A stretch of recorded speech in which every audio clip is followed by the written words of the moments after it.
कला सौंदर्य के अगले भाग में स्वागत है आप सभी का हमारे चैनल शशि आर्ट एजुकेशन में। मैं हूं आपके साथ शशि मौर्य। तो चलिए शुरू करते हैं। पहला प्रश्न है, कामसूत्र की उस टीका का नाम बताइए जिसमें षडंग का वर्णन है। तो उसके टीकाकार कौन थे? तो उसके टीकाकार कौन थे? यशोधर पंडित। तो कामसूत्र किसने लिखा? वात्स्यायन। वात्स्यायन की टीका जो है किस नाम से की गई है? जयमंगला नाम से। किस नाम से की गई है? जयमंगला नाम से। तो कामसूत्र का उस टीका का नाम बताइए जिसमें षडंग का वर्णन गया है। उसके टीकाकार कौन थे? तो उसके टीकाकार कौन थे? यशोधर पंडित। और किस नाम से किया है? जयमंगला नाम से। कामसूत्र के रचयिता कौन है? वात्स्यायन। तो कामसूत्र के टीकाकरण यशोधर पंडित ने जयमंगला नाम से किया है जिसमें षडंग का वर्णन किया है। तो ध्यान रहेगा। चलिए, प्रश्न है, भारतीय चित्रकला के षडंगों का सही क्रम पहचानिए। भारतीय चित्रकला के षडंगों का सही क्रम पहचानिए। तो भारतीय चित्रकला के षडंगों का सही क्रम क्या है? तो इसका सूत्र होता है रूप भेदा प्रमाणान भाव लावण्य योजनम। तो रूप भेदा प्रमाणान भाव लावण्य योजनम। तो पहला है रूप भेद प्रमाणान, तीसरा भाव, चौथा लावण्य योजना। सादृश्यम वर्णिका भंग इति चित्र षडंगम। तो ये सूत्र होता है। तो इसमें जो है ये देखिए 4 ही दिया हुआ है। तो रूप भेदा प्रमाणानि भाव लावण्य योजनम, तो यही सही होगा। तो देख लीजिए, पहला ही सही है, रूप भेदा प्रमाणानि भाव लावण्य योजनम। सादृश्यम वर्णिका भंग इति चित्र षडंगकम। तो यही है फार्मूला। तो याद रखेंगे, स्क्रीन पे मैं लिख दे रहा हूँ फार्मूला, तो उससे आप मिलान कर लीजिए। ठीक है, चलिए अगले प्रश्न पे आते हैं। षडंग का पहला अंग क्या है? तो षडंग का पहला अंग क्या है? षडंग का पहला अंग क्या है? रूप भेद। क्या है? रूप भेद। तो ये सही है। षडंग का पहला अंग क्या है? रूप भेद। चलिए अगला प्रश्न है, षडंग किससे संबंधित है? षडंग किससे संबंधित है? षडंग किससे संबंधित है? चित्रकला से। किससे संबंधित है? चित्रकला से। ठीक है, याद रहेगा। चलो बढ़िया है। अगला प्रश्न, भारतीय षडंग के जो 6 अंग हैं उसके रचयिता कौन हैं? तो उसके कौन रचयिता हैं? यशोधर पंडित। क्योंकि जयमंगला में इन्होंने 6 अंग के बारे में बताया। ठीक है, तो किसने बताया है? यशोधर पंडित ने। भारतीय षडंग की रचयिता कौन है? यशोधर पंडित। कामसूत्र के वात्स्यायन में जयमंगला नाम से टीकाकरण किया जिसमें 6 अंगों को बताया। किसने बताया? यशोधर पंडित ने। ठीक है, चलो अगला प्रश्न आते हैं। छठा प्रश्न है, अगला प्रश्न, भारतीय चित्रकला के षडंग के अनुपात को किस शब्द से परिभाषित किया गया है? भारतीय चित्रकला के षडंग के अनुपात को किस शब्द से परिभाषित किया गया है? तो क्या है? प्रमाण। अनुपात को क्या दिखाया गया है? प्रमाण। ठीक है, भारतीय चित्रकला के षडंग के अनुपात को किस शब्द से परिभाषित किया गया है? तो किससे? प्रमाण से। ठीक है, याद रहेगा। चलिए सूत्र में देख लीजिएगा। षडंग सिद्धांत किस ग्रंथ में है? षडंग सिद्धांत किस ग्रंथ में है? तो किस ग्रंथ में है? देखिए, षडंग सिद्धांत जो है जयमंगला में है, और जयमंगला किस में है? कामसूत्र में है। ये ध्यान रखिएगा, इसमें कंफ्यूज बिल्कुल मत होइएगा। क्योंकि कामसूत्र वात्स्यायन ने लिखा, कामसूत्र में वात्स्यायन ने लिखा, और कामसूत्र में वर्णित जो है जयमंगला यशोधर पंडित ने। कामसूत्र का टीकाकरण जयमंगला नाम से यशोधर पंडित ने किया। तो जयमंगला में ही षडंग को उन्होंने बताया था। किसने बताया था? यशोधर पंडित ने। ध्यान रहे। चलिए अगला प्रश्न है, भारतीय चित्रकला के 6 अंगों का विस्तृत वर्णन किस ग्रंथ में मिलता है? भारतीय चित्रकला के 6 अंगों का विस्तृत वर्णन किस ग्रंथ में मिलता है? तो किस ग्रंथ में मिलता है? यशोधर कृत जयमंगला में। किसमें मिलता है? यशोधर कृत जयमंगला में। ठीक है, कामसूत्र में मत कहिएगा। कामसूत्र जो है, कामसूत्र किसने लिखा? वात्स्यायन ने लिखा, और जो है कामसूत्र के टीकाकरण जयमंगला में यशोधर पंडित ने किया। तो यशोधर कृत जयमंगला में लिखित है 6 अंगों का वर्णन। ठीक है, याद रहना चाहिए। चलिए अगले प्रश्न पे आते हैं। वात्स्यायन रचित कामसूत्र की व्याख्या या टीका में कला के षडंग का उल्लेख किसने किया? तो आ गया ना प्रश्न। वात्स्यायन रचित कामसूत्र की व्याख्या, वात्स्यायन रचित कामसूत्र की व्याख्या में कला के षडंग का उल्लेख किसने किया? तो किसने किया? यशोधर पंडित ने। किसने किया? यशोधर पंडित। ठीक है, याद रहना चाहिए। चलो अगला प्रश्न देखते हैं। भारतीय चित्र षडंग के सूत्रधार कौन है? भारतीय चित्र षडंग के सूत्रधार कौन है? पंडित यशोधर। ठीक है, भारतीय चित्र षडंग के सूत्रधार कौन है? अब देखिए इस तरह से प्रश्न पूछेगा, भारतीय चित्र षडंग के सूत्रधार, या षडंग किसने लिखा, या षडंग के बारे में किसने बताया? तो पंडित यशोधर बताना है। ठीक है, चलिए अगले प्रश्न पे आते हैं। भारतीय चित्रकला के 6 अंगों की व्याख्या किस प्रसिद्ध ग्रंथ में है? भारतीय चित्रकला के 6 अंगों की व्याख्या किस प्रसिद्ध ग्रंथ में है? तो किसमें है? जयमंगला में, ठीक है। कामसूत्र कभी नहीं लगाना है, कामसूत्र वात्स्यायन ने लिखा, कामसूत्र के टीकाकरण जो है जयमंगला नाम से यशोधर पंडित ने किया, और यशोधर पंडित ने ही जो है छांगों को बताया है षडंग के बारे में, ठीक है। चलिए अगला प्रश्न है, भारतीय शिल्प के षडंग पुस्तक के लेखक कौन है? भारतीय शिल्प के षडंग पुस्तक के लेखक कौन है? तो अवनींद्रनाथ टैगोर। किसने है, कौन है? अवनींद्रनाथ टैगोर। भारतीय शिल्प के षडंग के बारे में अवनींद्रनाथ टैगोर जो है पुनः इस पर व्याख्या करते हैं। तो उन्होंने एक पुस्तक लिखी भारतीय शिल्प के षडंग। किस पर आधारित है? वही जो है यशोधर पंडित ने जो षडंग के बारे में बताया, उसी पर इन्होंने एक पुस्तक लिखी, भारत शिल्प के षडंग, ठीक है। चलिए याद रखिएगा। अगला प्रश्न है, यशोधर के चित्र षडंग की पुनर्व्याख्या किस कलाकार ने की? तो यशोधर के, देखिए ना, ये आ गया ना प्रश्न, यशोधर के चित्र षडंग की पुनर्व्याख्या यशोधर ने जो चित्र जयमंगला में जो है अपने षडंग के बारे में बताया, उसी की पुनर्व्याख्या इन्होंने किस कलाकार ने की? अवनींद्रनाथ ठाकुर ने। तो अवनींद्रनाथ ठाकुर ने पुनः जो है इसकी व्याख्या करी, ठीक है। चलिए, भारतीय चिंतन के अनुसार कला का प्रमुख लक्ष्य क्या है? भारतीय चिंतन के अनुसार कला का प्रमुख लक्ष्य क्या है? तो हृदय स्पर्शी आनंद प्रदान करना। हृदय स्पर्शी आनंद प्रदान करना क्या है? हृदय स्पर्शी आनंद प्रदान करना। भारतीय चिंतन के अनुसार कला का प्रमुख लक्ष्य होता है हृदय स्पर्शी आनंद प्रदान करना, ठीक है। चलिए अगला प्रश्न है, एक सफल शैक्षिक पाठ्यक्रम में किसका महत्व? एक सफल शैक्षणिक पाठ्यक्रम में किसका महत्व? किसका महत्व है? कला का, ठीक है। एक सफल शैक्षणिक पाठ्यक्रम में किसका महत्व है? तो कला का। कला साहित्य मत करिएगा, ठीक है, जो है, क्योंकि एक सफल शैक्षणिक पाठ्यक्रम में किसका महत्व है? तो सिर्फ कला का। जब भी जवाब देना है कला का है, ठीक है। चलिए, विष्णु धर्मोत्तर पुराण के चित्रसूत्र में कितने रसों का अथवा प्रधान वृत्तियों की चर्चा है? विष्णु धर्मोत्तर पुराण के चित्रसूत्र में कितने रसों का या प्रधान वृत्तियों की चर्चा है? तो 9। चित्रसूत्र में जब भी पूछा जाए तो 9 रसों की, और चित्रलक्षण में भी 9 रसों की चर्चा की गई है। इन दोनों में जो है 9 रसों की चर्चा की गई है। और चित्रसूत्र में कितने अध्याय हैं? 9 अध्याय हैं, और चित्रलक्षण में 3 अध्याय हैं, ये ध्यान रखिएगा। चलिए अगला प्रश्न है, चित्र में कितने रस दिखाई देते हैं? चित्र में कितने रस दिखाई देते हैं? तो चित्र में कितने रस दिखाई देते हैं? 9। चित्र में कितने रस दिखाई देते हैं? 9 रस, ठीक है। चलिए अगला प्रश्न है, विष्णु धर्मोत्तर पुराण किसने लिखा? विष्णु धर्मोत्तर पुराण किसने लिखा? मार्कंडेय मुनि ने अथवा नारायण मुनि। मार्कंडेय मुनि ने अथवा नारायण मुनि ने, ठीक है, याद रहना चाहिए। विष्णु धर्मोत्तर पुराण किस काल का है? विष्णु धर्मोत्तर पुराण किस काल का है? तो यह गुप्त काल का है। किस काल का है? गुप्त काल का। किसने लिखा? मार्कंडेय मुनि ने अथवा नारायण मुनि ने, ठीक है। चलिए अगला प्रश्न है, विष्णु धर्मोत्तर पुराण किससे संबंधित है? विष्णु धर्मोत्तर पुराण किससे संबंधित है? तो विष्णु धर्मोत्तर पुराण किससे संबंधित है? चित्रकला से। अगला प्रश्न है, चित्रसूत्र कितने भागों में विभक्त है? चित्रसूत्र जो है वो कितने भागों में विभक्त है? तो 9 भाग में। चित्रसूत्र कितने भागों में विभक्त है? 9 भाग में। और विष्णु धर्मोत्तर पुराण के चित्र विभाजन के अंतर्गत नहीं आते हैं कौन? विष्णु धर्मोत्तर पुराण के चित्र विभाजन के अंतर्गत नहीं आते हैं कौन? तो ये वाणिक नहीं आता, वाणिक जो है नहीं आता। तो विष्णु धर्मोत्तर पुराण के चित्र विभाजन के अंतर्गत 4 विभाजन किए गए हैं। कौन कौन से हैं? तो 4 कौन कौन से हैं? सत्य, कौन कौन से हैं? सत्य, वाणिक, नागर तथा मिश्र। सत्य, वाणिक,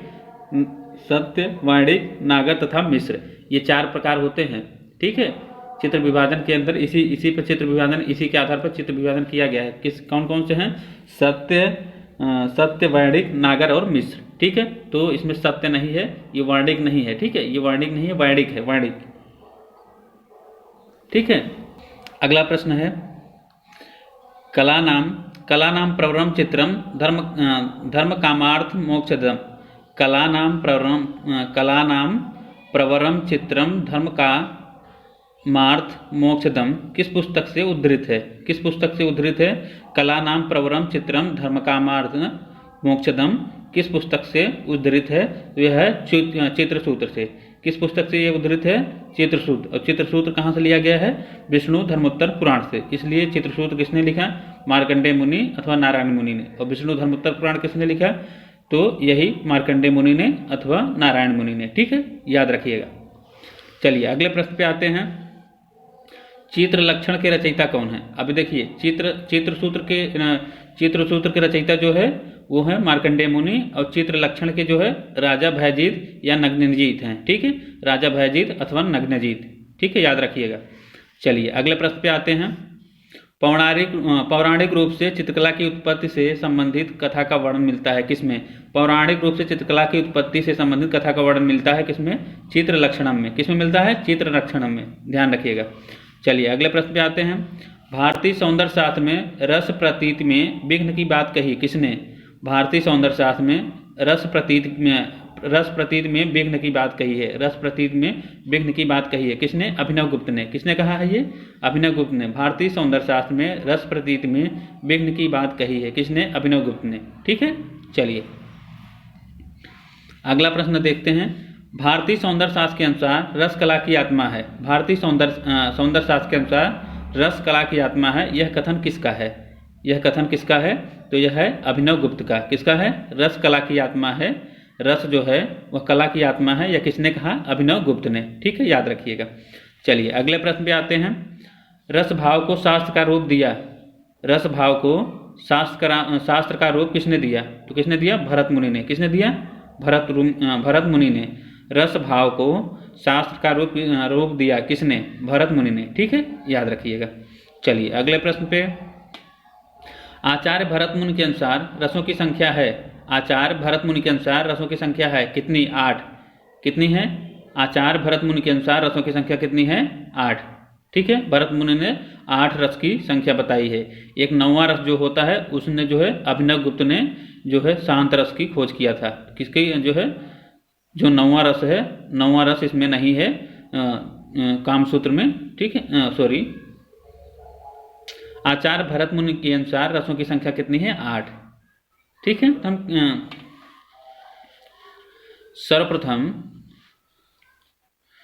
सर्वप्रथम किसने नाट्य शास्त्र में 8 रसों को बतलाया? तो सर्वप्रथम किसने नाट्य शास्त्र में 8 रसों को बतलाया? तो आचार्य भरत मुनि ने। किसने? आचार्य भरत मुनि ने।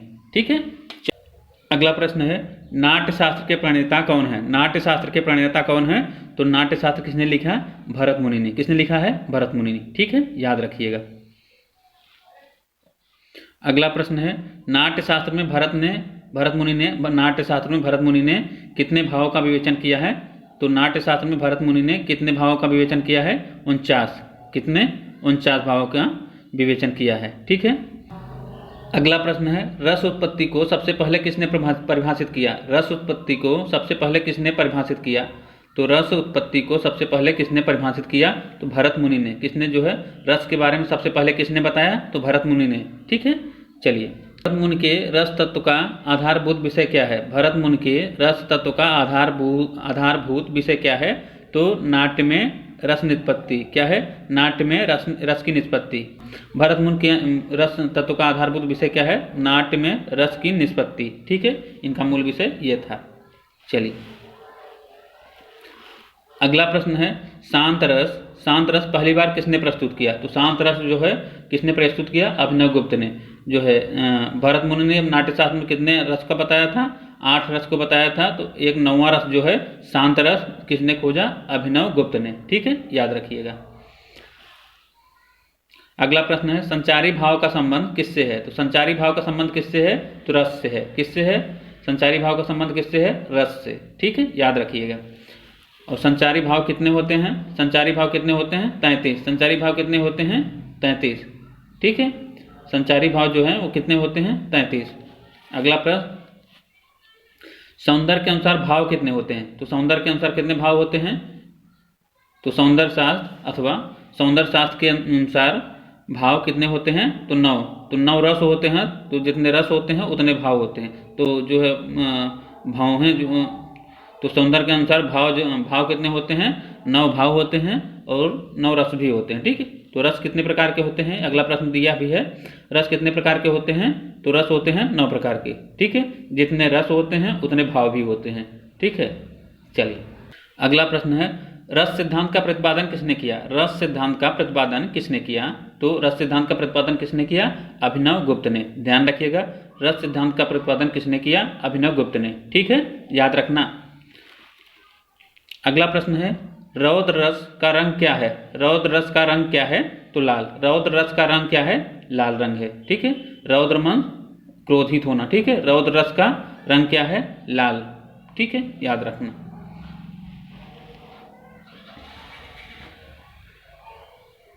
अगला प्रश्न है, अद्भुत रस का कौन सा रंग है? अद्भुत रस का कौन सा रंग है? तो अद्भुत रस का कौन सा रंग है? पीला रंग। पीला रंग कौन सा है जो है कि अद्भुत रस का रंग, अद्भुत रस का कौन सा रंग है? तो पीला रंग। जब अद्भुत रस की जो है इसका रंग क्या है? पीला रंग। ठीक है, अद्भुत रस को पीला रंग व्यक्त करता है। ठीक है, चलिए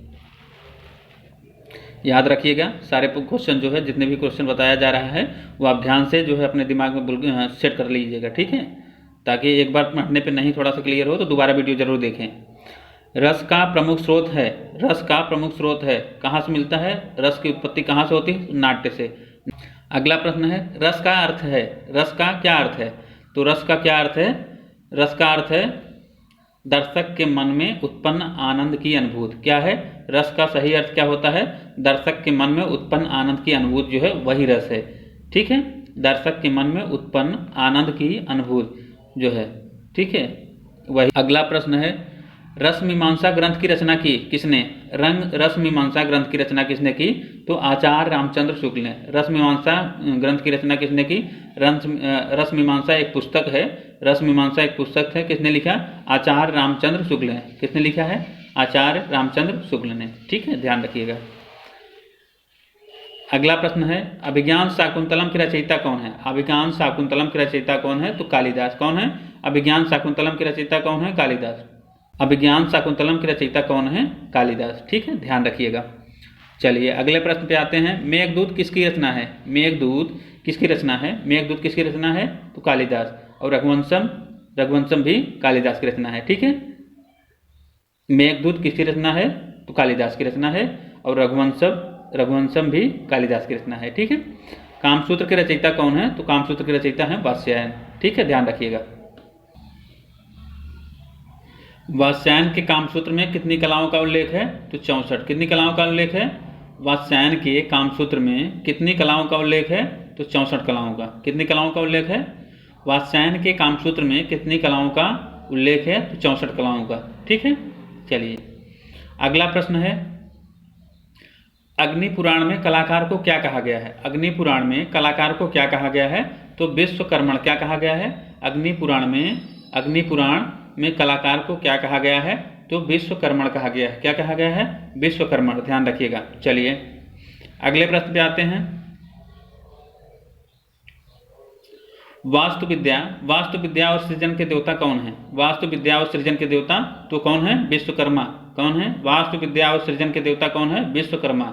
ठीक है, चलिए अगले प्रश्न पे, पौराणिक रूप से प्रथम चित्रकार माना जाता है। पौराणिक रूप से प्रथम चित्रकार माना जाता है कौन? ब्रह्मा को। किसको माना जाता है? पौराणिक रूप से प्रथम चित्रकार कौन है? तो ब्रह्मा जी हैं। कौन है? ब्रह्मा जी। ठीक है, याद रखिएगा।